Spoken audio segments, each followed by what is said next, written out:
Minggu lalu saya mulai dan mengingatkan sekali lagi akan visi dari gereja kita, yaitu komitmen kepada the Great Commandment and the Great Commission, ya. Komitmen kepada perintah agung dan amanat agung yang akan membuat kita ini sebagai Kristen-Kristen sejati atau the Great Church, ya. Nah, belum bisa ditampilkan ya. Baik.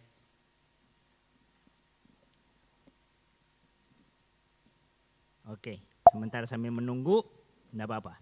Kalau saudara ingat amanat agung dari Matius pasalnya yang ke-28, minggu lalu saya sudah tegaskan bahwa amanat agung itu fokusnya bukan hanya mencari convert. Berdoa, ampuni dosa-dosa kami, terima Yesus, that's it. Hanya fokus kepada convert. Tapi fokus di Matius 28 amanat agung itu adalah murid. Menjadi murid, ya. Oke, masih belum bisa, nggak apa-apa.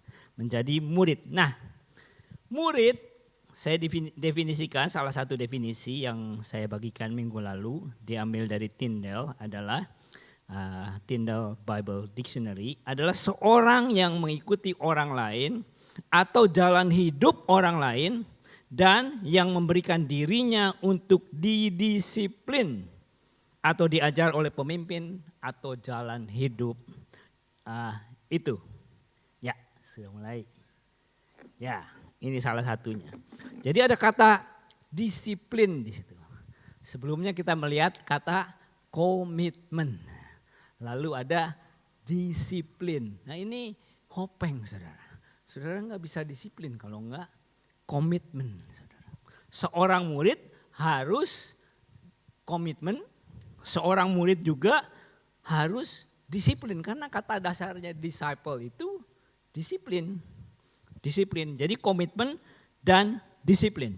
Nah tentunya saudara ingat waktu saudara masih kecil atau udah pada orang tua sekarang punya anak, saudara tentu ingat bagaimana pertama kali saudara mendaftarkan anak saudara ke sekolah, betul enggak?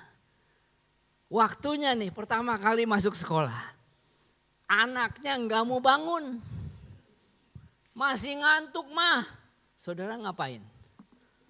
Bangun, waktunya udah sekolah, betul enggak? Masih ngantuk mah, bangun, udah waktunya sekolah, mama kejam banget. Enggak ada hubungan sama kejam. Ini disiplin. Sekolah aja tahu disiplin. Sekolah dari jam berapa? Dari jam 7, saya dulu waktu jam 7, setengah 7. Sampai jam 1. Ma boleh gak sekolahnya cuma sampai jam 10 aja waktu first break udah ini. Enggak bisa, enggak bisa. Sekolahnya Senin sampai Jumat. Ma Senin sampai hari Rabu aja. Enggak bisa juga. Harus disiplin. Mah, boleh nggak sekolahnya kalau lagi mood aja, lagi nggak mood nggak usah sekolah mah. Nggak bisa, disiplin namanya. Harus komitmen. Itu masih kecil, apalagi udah dewasa. Udah nggak dibangun-bangunin lagi dong mestinya ya. Tapi ada aja yang dibangunin. Papa bangun pak, udah waktunya mesti ke gereja. Nggak mau, hujan. Bangun pak, bangun. Nggak mau, jemaatnya jahat-jahat, nggak friendly. Bangun, mak kenapa sih mesti bangun? Soalnya bapak tuh gembala gereja sekolah, gembala di sini dan waktunya harus khotbah, jadi harus bangun gitu. Itu udah besar saudara. Nah sekarang saudara bisa mengerti ya, kenapa tidak setiap orang Kristen bersedia untuk menjadi murid. Karena harus komitmen dan disiplin. Saudara sekarang bisa mengerti kenapa enggak setiap orang yang datang ke gereja mau tertanam di gereja. Karena harus komitmen dan disiplin menjadi murid Kristus. Nah, menjadi murid Kristus bukan hanya komitmen dan disiplin. Tapi juga harus bayar harga yang seperti saya minggu lalu saya jelaskan.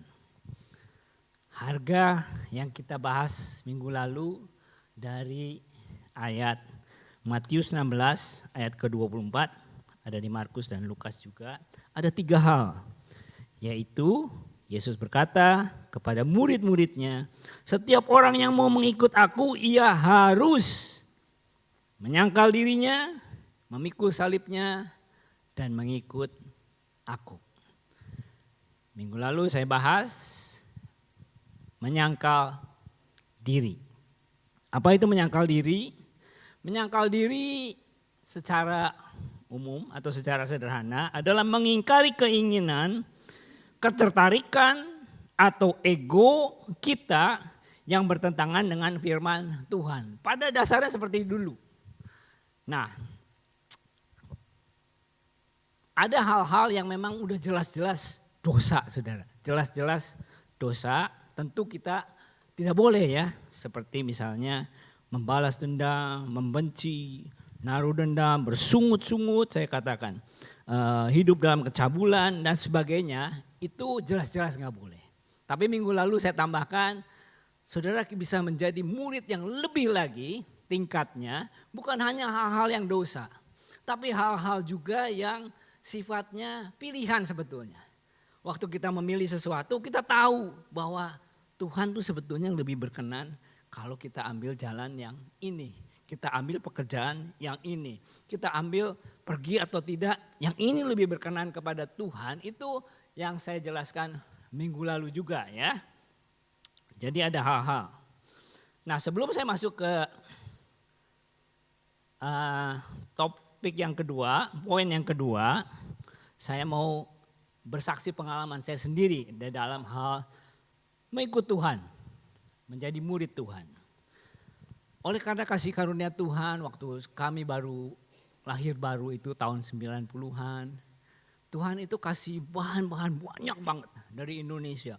Tapes itu sampai ratusan orang itu bisa bawain. Berat sekali saudara, tapi bisa rela-relanya bawain buat kita gitu. Ratusan tapes sudah dia bawain.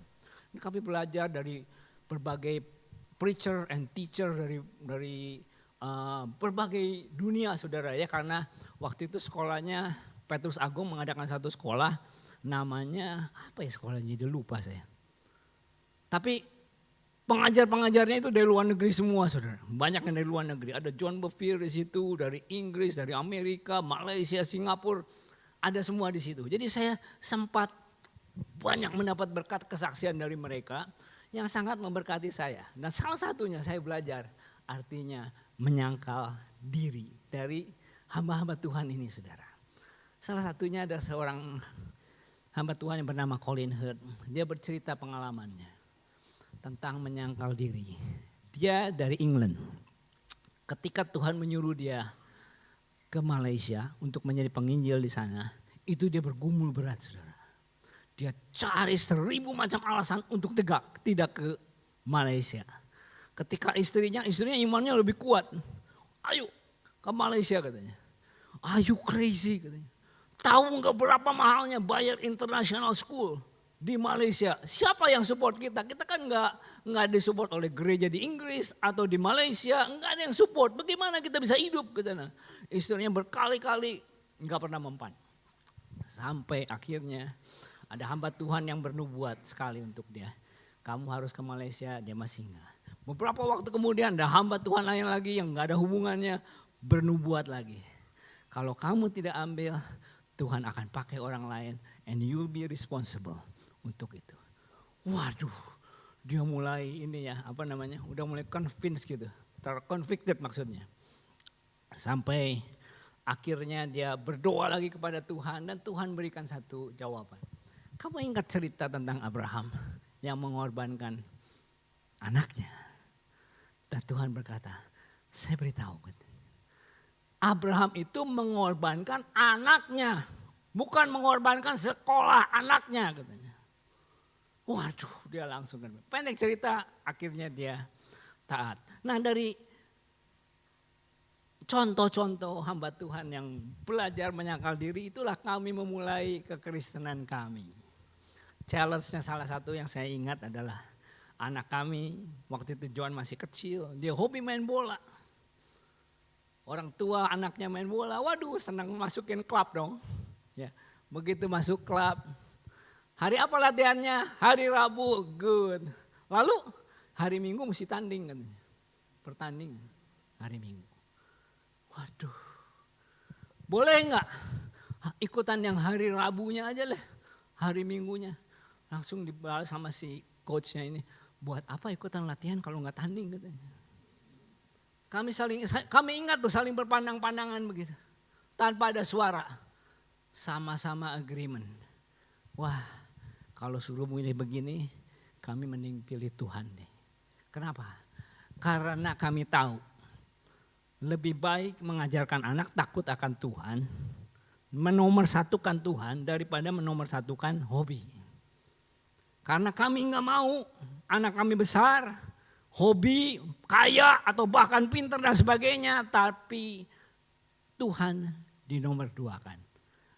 Kita nggak mau anak-anak kita menomorduakan Tuhan. Saya nggak mau anak-anak besar menangkap pesan yang salah. Itu kami belajar menyangkal diri, saudara. Yang kedua, untuk menjadi murid Yesus, Yesus berkata, engkau harus memikul salib. Memikul salib. Salib di sini adalah salibnya. Jadi kita masing-masing harus memikul salib kita yang sudah ditentukan bagi kita. Sekali lagi Yesus berkata di dalam Matius dan Lukas, barang siapa tidak memikul salibnya dan mengikut aku, ia tidak layak bagiku. Barang siapa tidak memikul salibnya dan mengikut aku, ia tidak dapat menjadi muridku. Dia tidak berkata sulit loh menjadi murid. Enggak, dia berkata tidak dapat menjadi muridku. Nah, apa itu memikul salib? Memikul salib saya definisikan secara sederhana adalah kerelaan untuk menderita karena ketaatan iman kita kepada Kristus. Jadi ketika Yesus pertama kali mengatakan kepada murid-muridnya, kepada audiensnya ini, kamu harus memikul salibmu, itu pendengarnya langsung klik, saudara. Karena melihat orang memikul salib itu sudah sehari-hari buat mereka. Mereka melihat gitu. Dan mereka tahu kalau ada orang yang udah memikul salibnya, yaitu artinya eksekusi, penganiayaan, bahkan hukuman mati. Hukuman mati. Nah, artinya bagi setiap pengikut Kristus, saudara kita ini harus siap-siap untuk dianiaya. Bentuk aniaya zaman sekarang tentu mungkin beda dengan zamannya Yesus. Mungkin saudara akan disalib. Itu sebabnya salibmu itu beda-beda orangnya. Salib untuk saya mungkin beda untuk saudara. Salibnya untuk Pak Yanto mungkin beda dengan salibnya saya. Tapi yang jelas kita semua akan mengalami penganiayaan. Kalau kita pikir hidup kita ini tenang-tenang, aman sejahtera mengikut Yesus, itu kita lagi tertipu, nipu diri sendiri, saudara. Saudara ingat Dietrich Bonhoeffer ini yang minggu lalu saudara sudah lihat kutipannya ya. Dia kutipannya banyak, bagus-bagus, saudara. Ini adalah salah satu kutipannya dia juga yang saya terjemahkan bebas ya. Terjemahkan bebas, dia berkata begini. Orang yang berkata bahwa ia telah diselamatkan karena kasih karunia, hanyalah dia yang telah meninggalkan segalanya dan mengikut Kristus. Orang seperti itu tahu panggilan menjadi murid adalah sebuah anugerah. Tapi mereka yang memakai anugerah sebagai alasan untuk tidak mengikut Kristus sebenarnya menipu dirinya sendiri. Dan Dietrich ini dia seorang pendeta Lutheran, saudara, yang menentang Hitler Nazi itu. Dia tentang atas eksekusinya orang Yahudi itu. Sampai akhirnya dia harus membayar harganya digantung. pada awal April, saudara. Jadi ya nggak lama nih Aprilnya, ini April. Dia 1 minggu setelahnya ini ulang tahun dia digantung oleh Hitler. Ironisnya Hitlernya sendiri bunuh diri beberapa hari kemudian. Di akhir April nih Hitler bunuh diri. Jadi cuma beda berapa hari, bayangkan saudara. Tapi itulah harga yang dibayar seorang Dietrich, murid Kristus ini. Nah, bagaimana dengan penganiayaan zaman kini? Tentu penganiayaan yang tertinggi adalah martir. Tapi bisa juga saudara bisa kehilangan pekerjaan loh. Kehilangan hak-hak saudara oleh karena penganiayaan. Enggak jauh-jauh, belum lama ini kita tahu kan seorang atlet yang namanya Israel Follow itu ya. Ini memang ada hal-hal yang mungkin saudara akan atau kita akan lakukan dengan lain, tapi tetap kita tidak akan menyangkal bahwa dia dianiaya karena imannya. Itu adalah salah satu. Saudara, bukan zaman sekarang, maksudnya masa-masa sekarang ini, khususnya di Australia, we don't enjoy Christianity anymore, betul nggak? Sebagai majority. Saudara ngaku Kristen, orang dengarnya udah dengan konotasi yang negatif, betul nggak? You Kristen, kamu nggak sama kan sama orang-orang yang ada di TV itu katanya. Atau apa yang kedengaran abusing children dan sebagainya, udah nggak enjoy saudara. Tapi apakah kita lalu deny kekristenan kita? Kan enggak saudara. Kita berdoa, ya tetap berdoa di depan publik juga. Di restoran kadang-kadang saya lihat ada yang malu, doanya juga pelan-pelan karena ketahui ini ya. Tapi kadang-kadang justru dalam keberanian kita untuk dianiaya, ada aja Tuhan memberikan cara untuk kita encourage loh. Saya ingat waktu itu kita lagi di restorannya, waktu itu Stephen anggota jemaat juga saudara. Dia buka restoran Thailand di Beverly Hills waktu itu. Kami dengan teman, beberapa orang, ya kita seperti biasa kalau habis makanan udah disediakan kan kita berdoa saudara. Jadi kita berdoa, nah teman kami ini berdoa bukan dengan suara pelan, suaranya keras. Jadi satu ruangan dengar gitu saudara, meskipun dalam bahasa Indonesia. Saudara tahu, selesai kami berdoa itu ditepokin tangan sama si bule di sebelah saudara. Waduh, encourage juga saudaranya. Kami pernah membaptis, saya lupa waktu itu siapa anaknya, Darmaji mungkin, saya lupa. Waktu itu kami di Mosman kalau nggak salah. Waduh, kita membaptis di laut, baptisan udah nggak populer saudara. Saya ingat satu kali kita membaptis, orang udah ngelihatnya secara sinis begitu ya, di waktu itu di Narabin itu. Satu lagi di Mosman itu kami baptis. Ya pilihnya agak pojok sedikit lah, ini supaya nggak di tengah-tengah sekali. Tapi tetap banyak orang. Ya kita udah nggak berani lihat lagi orang-orang bagaimana mukanya, saudara udah baptis saja dalam nama Yesus. Baptis, tiba-tiba dari bukit sana saudara ada yang tepuk tangan sekelompok orang gitu. Orang-orang ini ya, orang Australia begitu. Ya kadang-kadang kita dapat encouragement. Tapi kadang-kadang kita dapat aniaya. Kita dipandang dengan sinis dan sebagainya, itu udah jadi paketnya saudara. Salah satu atlet lagi yang terkenal, saudara pasti tahu waktu lihat wajahnya. Namanya Eric Liddell. Ada yang ingat Eric Liddell, pelari sprinter dari England itu? Waktu dia di Olimpiade tahun 1924, dia tuh favorit lari 100 meter. Pemenang 100 meter. Tapi pada waktu final 100 meter itu dia menolak untuk lari. Kenapa? Karena larinya hari Minggu. Dia nggak mau lari pada hari Minggu. Waduh bodoh banget kamu Lidlnya, bodoh banget. Nggak mau dia. Sampai akhirnya dia harus ambil cabang yang lain, lari 400 meter di hari biasa. Dan Tuhan anugerahkan kemenangan medali emas Paris 1924. Eric Liddell, orang buat film di situ. Untuk Eric Liddell ini. Tapi itulah paket-paket dari memikul salib. Satu lagi yang terakhir, ada satu kisah yang baru saja saya dengar. Ada satu pendeta di China. China begitu menganiaya orang Kristen di sana. Satu waktu pendeta ini dipanggil, lalu udah di penjara, diinterogasi semua, nggak mempan untuk dianya disuruh deny kekristenannya ya, untuk menyangkal kekristenannya. Sampai akhirnya apa? Diambil anaknya. Saudara, anak adalah kelemahan. Saudara bisa deny Tuhan loh untuk anak ini. Anaknya diambil, mau ditembak. Kamu sangkal nggak? Dia udah mau give up, saudara. Dia udah mau nyerah, anaknya udah mau ditembak. Tapi anaknya yang berteriak, "Papa," katanya, "jangan nyerah. Aku gak mau punya papa seperti Yudas Iskariot." Waduh, akhirnya anaknya ditembak mati. Tapi gak pernah menyangkal. Itulah paket dari mengikut Tuhan.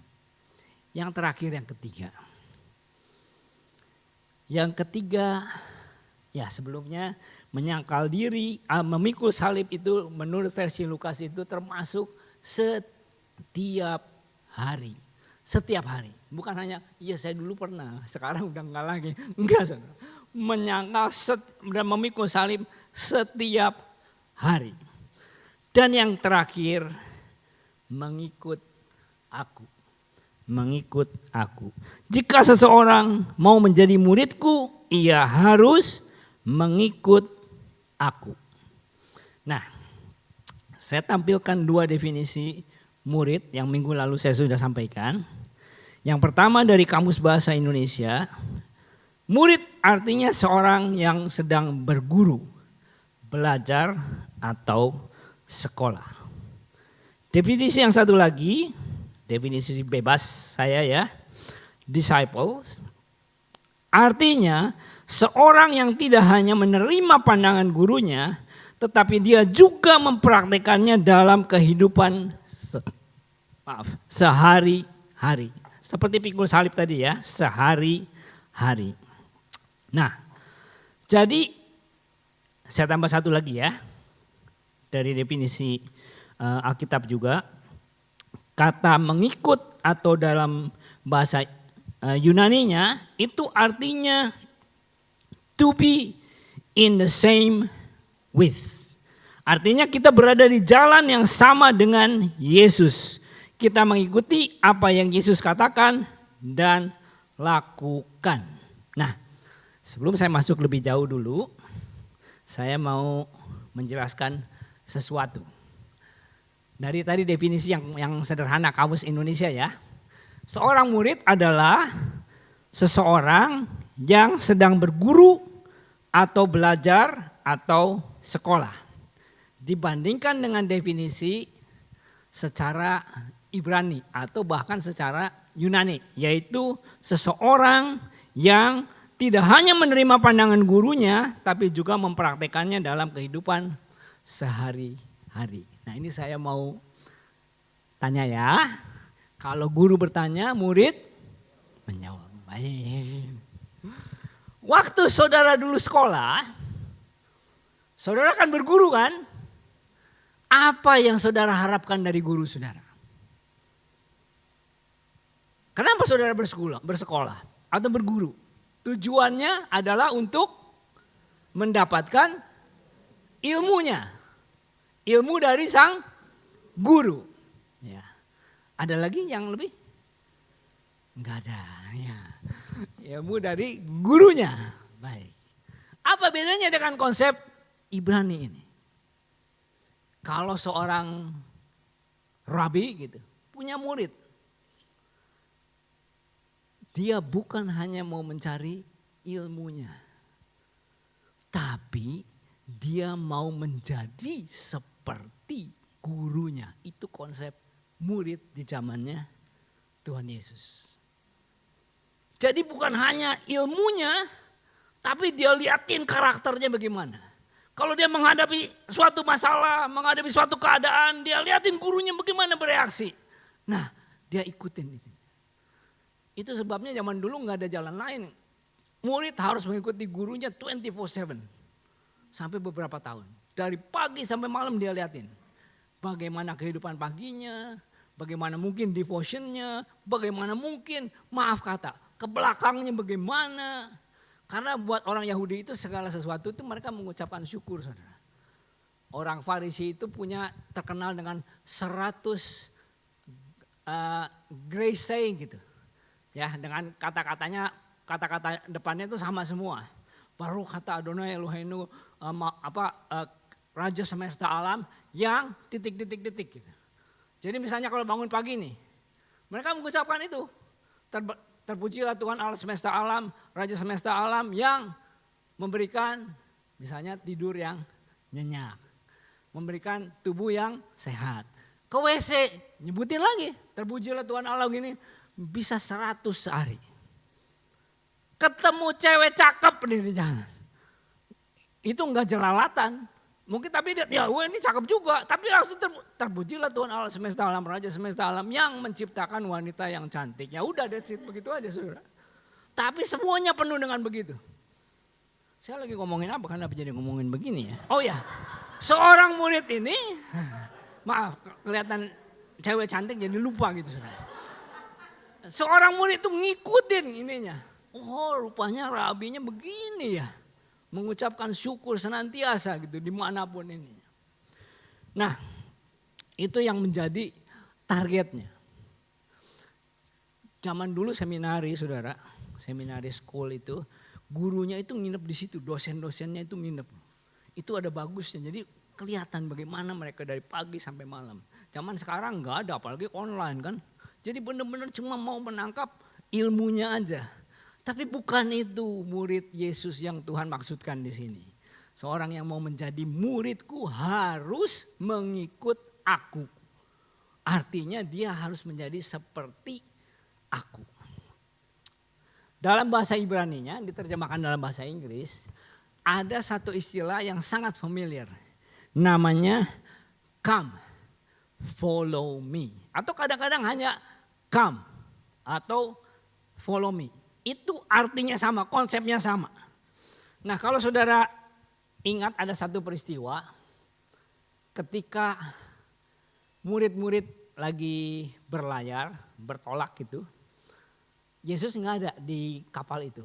Lalu tiba-tiba di tengah taufan itu Yesus berjalan di atas air. Ingat nggak ya? Beberapa minggu lalu Ibu Vicky berbicara. Mereka menyerukan apa? Waktu melihat Yesus berjalan di atas air, Tuhan, bukan ya? Hantu, gitu. Tuhan dan hantu mirip-mirip gitu saudara. Hantu katanya. Lalu pendek cerita. Lalu Yesus datang kan, lalu Petrus berdialog dengan Yesus kan, lalu ujung-ujungnya Petrus berjalan di atas air. Kalau saudara ingat apa dialognya Petrus dengan Yesus? Lalu Petrus berseru dan menjawab dia, Tuhan, apabila engkau itu, suruhlah aku datang kepadamu berjalan di atas air. Kata Yesus, datanglah. Maka Petrus turun dari perahu berjalan di atas air mendapatkan Yesus. Dalam bahasa Indonesianya kelihatannya kurang begitu jelas ya. Seperti kayak conversation biasa aja. Tuhan kalau itu engkau suruh aku datang. Ya udah datang. Apa tuh bahasa Chinese-nya? Laile ya. Laile gitu. Nggak ada meaning apa-apa. Dalam bahasa Inggrisnya lebih jelas karena tadi yang saya jelaskan tadi ya, come and follow me. Petrus bilang begini, Lord, if it's really you, tell me to come. Walking on the water, ya. Yes, kata Yesus. Come. Tadi saya jelaskan. Untuk menjadi murid seperti Yesus, itu istilah Yahudinya adalah come follow me. Artinya be like me. Ini. Jadi waktu Petrus berkata, kalau itu engkau Tuhan, say it, come. Jadi artinya Petrus itu seperti menunggu Yesus dengan otoritas ya, berkata, if the rabbi said, come, I can be like him. Itu makanya dijelaskan, come, walking on the water. Karena memang Yesus berjalan di atas air. Lalu Yesus berkata kan, yes, come. Atau dengan lengkapnya, come and follow me. Atau dengan arti yang ininya, yes, come, be like me. Gitu. Nah, Petrus itu tahu Yesus ini bukan rabi biasa, tapi rabi yang penuh otoritas dan ilahi. Kalau dia berkata, come and follow me, itu ada otoritas ilahinya. You can be like me. Itu sebabnya Petrus gak bakalan turun kalau Yesus belum berkata, come and follow me. Itu sebabnya itulah perintah yang ketiga. If you want to be my disciples, you have to follow me. Dan Yesus itu memberikan suatu anugerah, suatu otoritas ilahi. You can be like me. Nah tentunya bukan berarti kita terus berjalan di atas air, mencari-cari sesuatu yang mujizat yang dilakukan Yesus saja. Bisa kita bisa menyembuhkan orang sakit, membangkitkan orang mati bisa. Tapi terlebih lagi panggilan Yesus untuk menjadi seperti Yesus itu adalah serupa dengan karakternya Yesus. Melayani seperti Yesus, mencuci kaki. Be like Jesus dalam hal mengasihi Yesus seperti Yesus. Berdoa mungkin seperti Yesus. Taat seperti Yesus. Menyangkal diri seperti Yesus. Memikul salib seperti Yesus. Meskipun salibnya itu adalah salib kita masing-masing. Dan di dalam panggilan Tuhan itu, if you serious, disiplin, komitmen menjadi murid Yesus, Yesus akan mengundang, come and follow me. Aku berikan suatu kekuatan ilahi, kemampuan ilahi, you can be like me. Kau bisa mengatakan tidak kepada dosa, kau bisa mengatakan tidak dan menyangkal diri. Kau bisa diberi kekuatan untuk memikul salib. That's the invitation. Saya tidak akan lanjutkan, tapi firman Tuhan berkata, barang siapa mengatakan bahwa ia ada di dalam dia, ia wajib hidup seperti Kristus telah hidup. Sebagai yang terakhir, menerima keselamatan is free. Untuk menjadi murid Yesus, it costs us semuanya, segalanya. Memang mahal sekali. Rewardnya pun sangat besar. Tapi saya mau beritahu, ada a bigger cost for non-discipleships. Ada satu, saya masih ada waktu mungkin 5 menit. Ada satu pendeta yang memberikan ilustrasi tentang hidupnya. Waktu dia muda, dia bilang, dia masih bekerja sebagai cleaner, begitu gaji juga pas-pasan. Dia ingat sekali, pertama kali dia dapat surat dari mail, itu ternyata credit card. Credit card atas nama dia, saudara, atas nama dia. Tapi dia tahu limitnya yang $1.000 itu dia gak akan bisa bayar kalau dia pakai gitu. Karena gajinya kecil sekali waktu itu. Masih berapa puluh dolar gitu, saudara. Tapi mamahnya kasih grace dengan dia. Kamu boleh pakai kredit card ini sampai maksimal $200. Meskipun limitnya $1.000. $200. Nanti mama yang bayar. Tapi $200. Wah, ini baru pertama kali kan. Wah, it's like heaven. Udah gesek sana, insert sini, tanda tangan sana, zaman dulu masih tanda tangan segala macam. Udah ini. Saudara tahu waktu statementnya datang berapa bilnya? $800. $800. Waktu dia cek statementnya, $6 di situ, $5 di situ, $6, $8. Ya benar 800, saudara. Aduh, malunya minta ampun sama mamanya waktu dia serahkan statementnya itu. 800. Dia bukan orang kaya, mamanya juga bukan orang kaya. Tapi apa pelajarannya? Sooner later kita semua akan bayar harganya, saudara. lebih baik saudara bayar di muka. Cost of discipleship. But soon, kalau kita menolak untuk membayar, sooner or later you will pay. And normally is much bigger. Lebih susah dan lebih berat. Waktu saudara ketemu Yesus. So, be a disciple. Jangan takut membayar harga. Tuhan yang akan memampukan kita semua. Tuhan memberkati. Haleluya. Mari kita berdoa.